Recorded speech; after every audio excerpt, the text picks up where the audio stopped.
இன்று நாம் பஞ்ச விஷ உணர்வுகளில் ஐந்தாவது, அதே மாதிரி உச்சத்தில் இருக்கிற ஒரு விஷ உணர்வான அகங்கார உணர்வை பற்றி பார்க்க போகிறோம். அகம் காரமாக இருக்கிறது. பகட்டும் பணிவின்மையும் அப்படிங்கிற வார்த்தையால் வர்ணிக்கலாம்.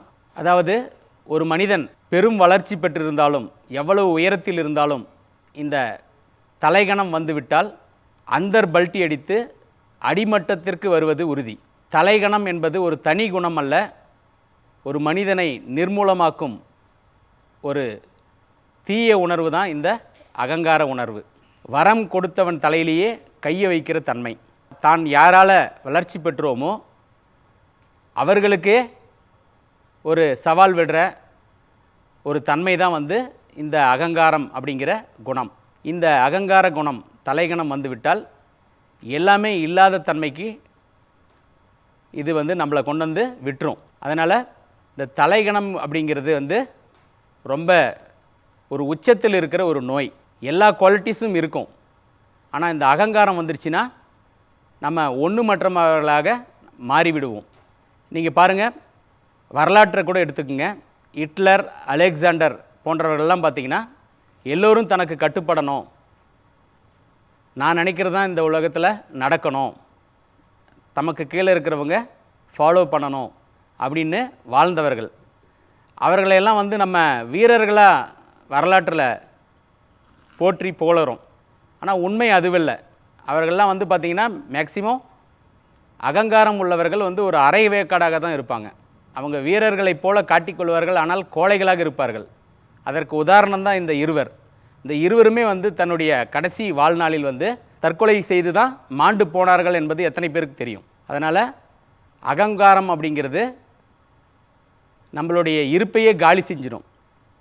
ஸோ இதற்கு மாற்று உணர்வான ஆற்றல் உணர்வை, ஆரோக்கிய உணர்வை அடுத்த எபிசோடில் நான் கற்றுக்கலாம். இப்போ ஒரு மூச்சு பயிற்சியை கற்றுக்க போகிறோம். இந்த மூச்சு பயிற்சி செய்கிறதுனால நமக்கு அகங்காரம் மட்டுப்படும். அதே போல் இந்த மூச்சு பயிற்சி செய்கிறதுனால நமக்கு வலிமை, ஆற்றல் கூடும். ஜலந்தர பந்த மூச்சு பயிற்சி.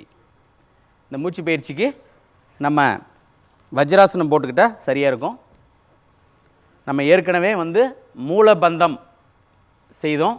அதே மாதிரி ஒட்டியான பந்தம் சொல்லிட்டு வயிறு பூட்டு போட்டோம். இது கழுத்து பூட்டு. அதாவது இது மூன்றையும் சேர்த்து நம்ம செய்ய போகிறோம்.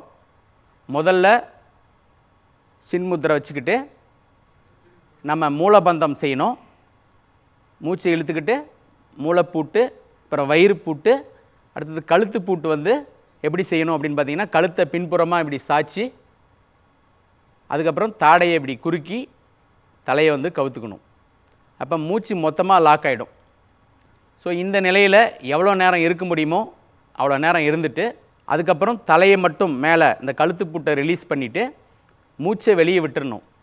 இப்போ மறுபடியும் அதையே கழுத்தை பின்னால் எடுத்துகிட்டு போயிட்டு தாடையை குறுக்கி கவுத்துக்கணும். ஸோ இப்போ வெறுமையில், அதாவது மூச்சு இல்லாத நிலையில் நம்ம அந்த நிலையில் எவ்வளோ நேரம் இருக்க முடியுமோ இருந்துட்டு, அதுக்கப்புறம் நம்ம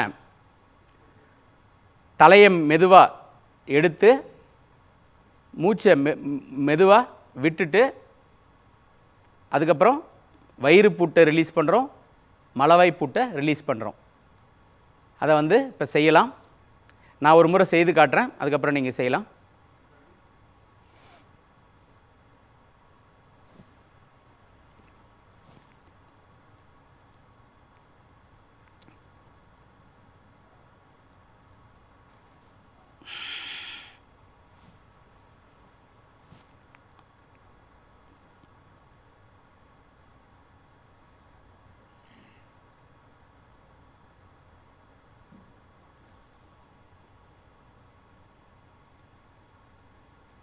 இதை மறுமுறை இப்போ செய்யலாம்.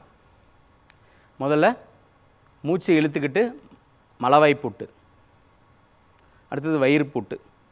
அப்படியே வயிறு இழுத்து பிடிச்சிக்கங்க. தலையை பின்புறமாக எடுத்துகிட்டு போயிட்டு தாடையை குறுக்கி தலையை கவுத்துக்குங்க. இப்போ மூச்சு லாக்காக இருக்குது. எவ்வளோ நேரம் சுகமாக இருக்க முடியுமோ இருந்துட்டு, மூச்சு எடுக்கணும் அப்படின்னு தோணும்போது மெதுவாக தலையை மட்டும் கீழே இருக்கிற 2 லாக்கும் வந்து எடுக்கக்கூடாது. இந்த கழுத்து பூட்டை மட்டும் ரிலீஸ் பண்ணுங்கள். அப்படியே தலையை மேலே தூக்கலாம். மூச்சை விட்டுருங்க மெதுவாக. மூச்சை மட்டும் விடணும். இந்த வயிறு பூட்டும் முளவாய் பூட்டும் அப்படியே இருக்கணும். மூச்சை விட்டுட்டு இப்போ அப்படியே பின்னால் போயிட்டு மறுபடியும் அதே மாதிரி கவுத்துக்குங்க தலையை. இப்போ வெறுமையில் மூச்சு இல்லை. இப்போ வெறுமையில் எவ்வளோ நேரம் சுகமாக இருக்க முடியுமோ இருந்துட்டு மூச்சு எடுக்கணும்னு தோணும்போது கழுத்தை மெதுவாக மேலே எடுக்கலாம். எடுத்து லைட்டாக மூச்சை இழுத்துக்கிட்டு வயிறு பூட்டை முதல்ல ரிலீஸ் பண்ணுங்கள். அப்புறம் மலவாய் பூட்டை ரிலீஸ் பண்ணுங்கள். அடுத்த யோக நிகழ்ச்சியில் மற்றும் ஒரு சிறப்பான யோக பயிற்சியை கற்றுக்கலாம். நன்றி.